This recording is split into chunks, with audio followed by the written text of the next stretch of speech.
महिला ने सफेद शराब का एक बड़ा घूंट लिया, फिर दर्द को सहन किया और बची शराब को घाव पर डाल दिया। महिला को इतना दर्द हो रहा था कि वह रो पड़ी, लेकिन कटे हुए घाव से बहुत खून निकल रहा था, इसलिए उसने हेडफोन के तार से घाव पर टांके लगाए और सो गई। जब वह फिर से जागी तो इन हेडफोनों ने महिला को प्रेरणा दी। उसने इन रंगीन हेडफोन तारों का उपयोग मछली पकड़ने का जाल बुनने के लिए किया। अगले दिन महिला ने बच्चे का ताजा मल मछली पकड़ने के जाल में फेंक दिया। फिर वह कंटेनर पर लेट गई और मछलियों का इंतजार करने लगी। जल्द ही मछलियां सुगंध को आकर्षित करती हुई आ गईं। इस तरह कई दिनों से भूखी महिला को आखिरकार खाने को भोजन मिल गया। इसके बाद के दिनों में वह अपने बच्चे को स्तनपान करा रही थी और बच्चे के मल से मछली पकड़ रही थी। इस तरह संपूर्ण चक्र में उसने कई सारी मछलियां पकड़ के रख ली। भोजन की समस्या हल करने के बाद उसने एक सरल जल निकासी उपकरण बनाया और कंटेनर में पानी के स्तर को नियंत्रित करने में सक्षम हो गई। उसने मदद के लिए प्लास्टिक के कंटेनरों में अनगिनत पत्र भी लिखे और हर कुछ घंटों में उनको समुद्र में फेंक दिया, इस उम्मीद में कि उन्हें पढ़ने वाला कोई न कोई जरूर मदद करेगा। लेकिन जैसे जैसे दिन बीतते गए, माँ और बेटी के बचने की कोई उम्मीद नहीं रही। उन्हें विशाल समुद्र के अलावा कुछ भी दिखाई नहीं दे रहा था। लंबे समय तक डूबे रहने के कारण फंसने के 26वें दिन कंटेनर डूबने लगा और चेतावनी रेखा तक पहुंच गया और माँ और बेटी को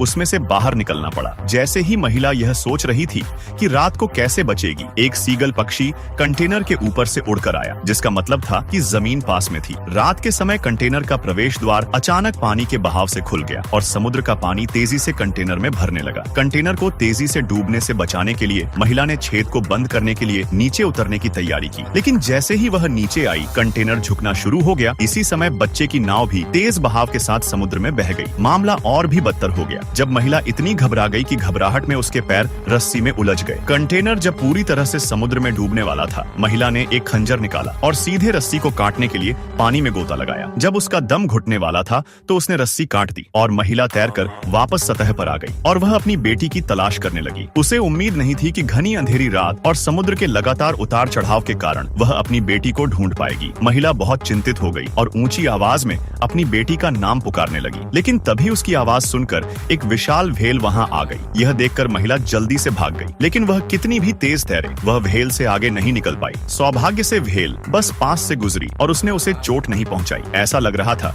जैसे व्हेल को पता था कि महिला अपने बच्चे को ढूंढ रही है। फिर वह जानबूझकर बच्चे की ओर तैरा और अगले ही पल उसने नाव पर पानी की बौछार कर दी। बच्चा जब भीग गया तो वह जोर जोर से रोने लगा। उसी समय माँ ने तुरंत बच्चे के रोने की आवाज सुनी, इसलिए वह आवाज की ओर तैर कर गई और शीघ्र ही अपने बच्चे को ढूंढ लिया। वीडियो लाइक करने पर पार्ट 3 मिल जाएगा।